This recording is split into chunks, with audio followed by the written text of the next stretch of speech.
So this is my honors project. It's a pullback motor Lego vehicle. I don't know if I can call it a car, but it's a vehicle. And it moves using mechanical energy, and I don't have to push it. Here's a quick tutorial on how to put it together. If you have all these pieces, it should be easy for you to put it together. You're supposed to cut the rubber band in half and then put it through the holes there, and then after you do all those steps, you're done. Or if you want the really quick version, you're done. Okay, so here I'm going to show you the basics of how this, how my motor works. Or not. I was holding the camera in my mouth so I could use both hands, and it did not work. Now, in order for it to actually work, you're going to have to take the rubber band, put it on the notch, and then wind it up. But that's small price to pay, I guess. Whee! Now this pullback motor actually took me a while to think up.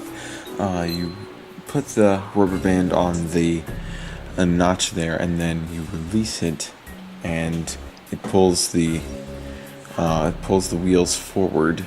But as it releases the wheels, it also releases the notch and doesn't catch on it any further, which prevents further resistance. Alright, so in order to measure the momentum of this object, we have to know what it weighs, and if you can see it right there, it weighs 59 grams. According to the footage, it goes at a pretty consistent velocity for this amount of time and this amount of distance. This would be the average velocity. Also, it accelerates at this.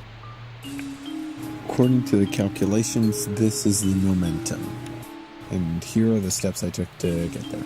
There's so many sixes they can't even fit on the screen. This time I tried holding the camera in my mouth, it worked much better. Okay, so the way that this works is that the rubber band contains a lot of potential energy wound up like that. Standardly, it would just be sitting there and not have a ton of potential energy, but still have potential energy. In this case, it has a lot more because it's wound up and has tension.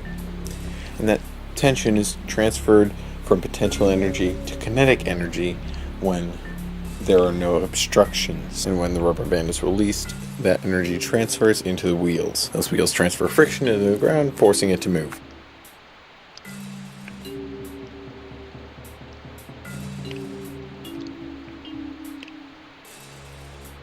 Seriously, dog.